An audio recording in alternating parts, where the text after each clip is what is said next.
I'm Charles Foltz, and this is the Steel Core Ice Chipper.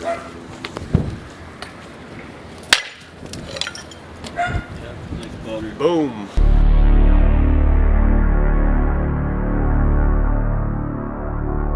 When the zombie apocalypse arrives, will you survive? Using real-life settings, we put the weapons, everyday objects, and theories to the test. Learn the best ways to bash undead skulls and stay alive in any situation. Zombie Go Boom. Kick undead ass.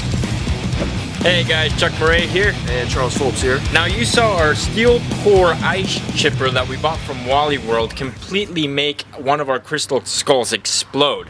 And I know a lot of you are probably wondering, how did that happen? That's not possible, is it? If you could hold this thing, you would know that it is in fact possible. You're talking about 10 pounds with a ton of leverage. This thing is about 4 feet tall.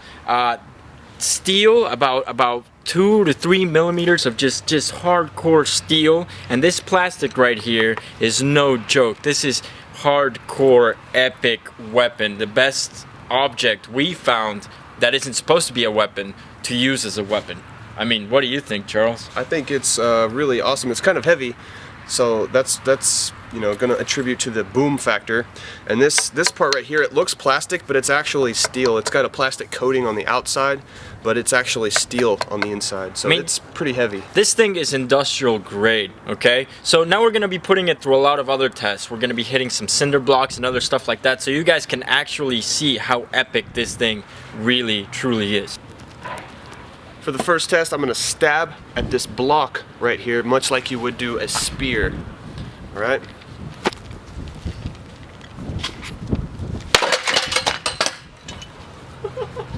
Epic. Oh my god, that is amazing. Are you joking? How hard did you stab it? Just use my body weight, basically. Well, that was awesome, but now I'm going to try some vertical hammer strikes.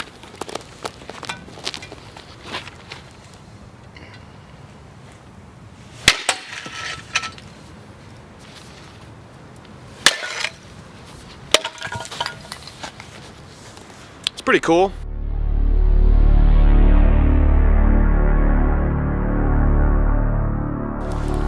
Kind of messed up the plastic here.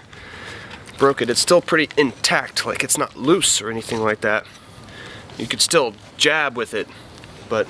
The big thing to remember though is as far as a zombie weapon is concerned, this thing is not going to break on you.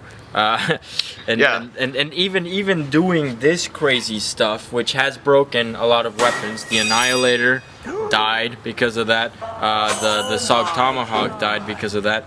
This thing, yeah, you know, there's definitely some structural damage, but you could keep using this for a while. Yeah, and zombies are not made of brick, so keep that in mind. I don't think we're done here though. We need blood. I agree. Let's do this. Well, nothing gives you the boom factor like a head full of blood. Are you ready for this? I am ready. All right. 3, 2, 1.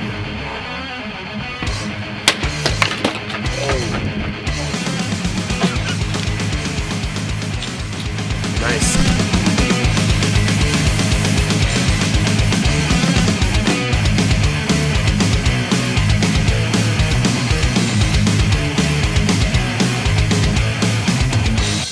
Now, obviously this foam head isn't as hard as our crystal skulls, but it's still pretty dense, pretty hard, and that thing just completely destroyed it. Now, speaking of the chipper itself, no damage came from this, only from hitting it with the cinder block, so just don't do that. But if you are using this as a zombie weapon, you're going to keep it for a very long time. And we especially recommend it if you live in places that have a heavy snow season. You can get it for 20 bucks at Wally World, so for 20 bucks you got a really, really good option for a zombie weapon. And I want to mention also that none of the edges were compromised or damaged at all whenever we hit the bricks or the blocks. This is good steel. It's really good, really good. Well, that's it with another episode of Zombie Go Boom. I'm Chuck Murray. And I'm Charles Foltz. And we will see you next time. Are you joking? How hard did you stab it? Just use my body weight, basically. This thing, mind blown. Amazing.